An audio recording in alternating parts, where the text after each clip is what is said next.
Hello and welcome back to Mommy and Team. আর আজকে যে ভিডিওটা তোমাদের সামনে আমি নিয়ে এসেছি সেটা হচ্ছে যে ব্রেস্ট ফিডিং মমরা যারা ভীষণভাবে খেয়াল রাখবে যে কখন তোমাদেরকে ব্রেস্ট ফিডিং স্টপ করে দিতে হবে। মানে দেখো, এটা নিয়ে কিন্তু আমাদের অনেকের মনে কনফিউশন থাকে যে ওয়েন টু স্টপ, কোথায় গিয়ে স্টপ করতে হবে।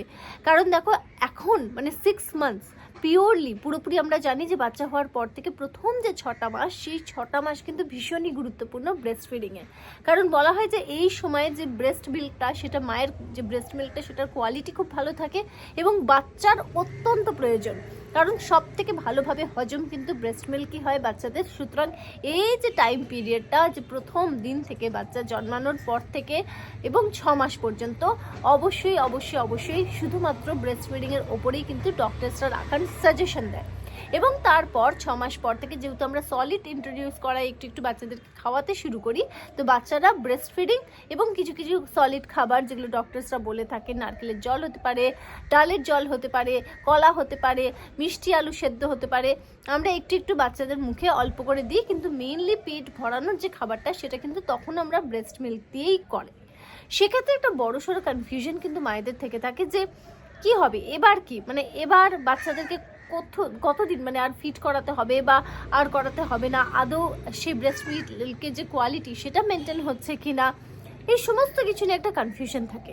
তো আজকের ভিডিওতে তোমাদের যেটা বলবো যে অবশ্যই দেখো, প্রথম যে 6টা মাস সেটা তো পিওরলি তোমার বেবি ব্রেস্ট ফিডিংয়ের ওপরেই থাকবে। এবং তারপরে 6 থেকে যে 12 মাসের যে ব্যবধানটা, সেই সময়টা কিন্তু শুরু হয়ে যাবে যে সলিড ইন্ট্রোডিউস করানো। তার মানে এটা নয় যে তোমার বাচ্চা পুরোপুরি সলিডসের ওপর থাকবে, কিছু কিছু সময় সলিডস খাবে আর কিছু কিছু সময় ব্রেস্ট মিল্ক। এবং সেটা কিভাবে হবে, দেখো জেনারেলি আমরা 8 থেকে 10 বার ব্রেস্ট মিল্ক কিন্তু অফার করে থাকি বাচ্চাকে, বা বাচ্চা ডিমান্ড করেই থাকে। তো সেই 12 বার বা 10 বার যাই হোক না কেন, সেটাকে রিপ্লেস করতে হবে প্রথমে একটা মিল দিয়ে। মানে ধরো দুপুরের যে খাবারটা, যখন ও ব্রেস্ট মিল্কটা তুমি দাও, সেই সময় কিন্তু একটা যে কোনো সলিড খাবার, মানে কলাটাই কিন্তু প্রেফারেবল, যে শুরুর দিকে শুধু কলাটাই দেওয়া, কলাটাকে স্ম্যাশ করে বাচ্চাকে দিতে হবে। রিপ্লেস করলে আস্তে আস্তে এই ফ্রিকোয়েন্সিটাকে বাড়াতে হবে। মানে তারপরে যদি ধরো 8 বার ব্রেস্ট মিল্ক দিচ্ছ, তো 2 বার সলিড দাও, আস্তে আস্তে সেটা বাড়বে, 3 বার, ওইদিকে কমবে। এইভাবে কিন্তু কম বেশি ইকুয়েশনটা চলবে এবং খুব স্লোলি প্রসেসে এগোতে হবে। এখন ডক্টরসরা বলেন যে 1 বছর পর্যন্তই কিন্তু মায়ের যে ব্রেস্ট মিল্ক, তাতে সমস্ত কম্পোনেন্টস থাকে, তার কোয়ালিটি ভালো থাকে, যেটা বাচ্চার জন্য উপকারী। তবে 1 বছর পর থেকে কিন্তু সেটা কমতে থাকে। কিন্তু 1.5 বছর পর্যন্ত বাচ্চাকে ব্রেস্ট ফিড করানোর কথা কিন্তু বলেই থাকেন ডক্টরসরা, এবং সেটা করতে পারলে খুবই ভালো। 1 বছর একদম মিনিমাম, কিন্তু 1 বছর তোমরা টানা ফিট করিয়েই যাও।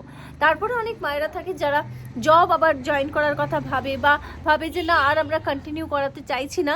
তো সেক্ষেত্রে যে প্রাইমারি যে থটটা, সেটা 1 বছর পর দিতে পারো। তারপরে হচ্ছে 1.5 বছরের যে কথা এলাম, 1.5 বছরের যে সময়টা, মানে 1 বছর পেরোনোর পর যে 6টা মাস, সেখানে কিন্তু ব্রেস্ট মিল্কের কোয়ালিটি আস্তে আস্তে ডিক্রিজ করতে থাকে। অনেক মায়ের ক্ষেত্রে মিল্কের কোয়ান্টিটিও কিন্তু কোয়ালিটির সঙ্গে কোয়ান্টিটিরও কিন্তু কমতি দেখা যায়। সুতরাং এই সিচুয়েশনে 1.5 বছর অবধি যে মায়েরা পারবে, কিন্তু ডক্টরসরা কিন্তু বলে থাকেন যে 1 বছর ইজ এনাফ। আমার ক্ষেত্রে যেমন হয়েছিল যে টিম অলমোস্ট 2 ইয়ার্স টাইম নিয়েছিল। ও যেহেতু শুরু থেকে ব্রেস্ট ফিডিংয়ের ওপরই ছিল, তো ওর সেটা ছাড়তে কিন্তু একটু টাইম লেগেছিল। তো সেরকম কেসেসও হয়ে থাকে। তবে হ্যাঁ, সেটার কিন্তু আর প্রয়োজন থাকে না বাচ্চার শরীরে, কারণ ডক্টরসরা বলেন যে প্রথম যে 1টা বছর, সেটা খুব ক্রুশিয়াল, এবং ওই সময়টাই কিন্তু ব্রেস্ট ফিডটা করাতে ডক্টরসরা বলে থাকেন।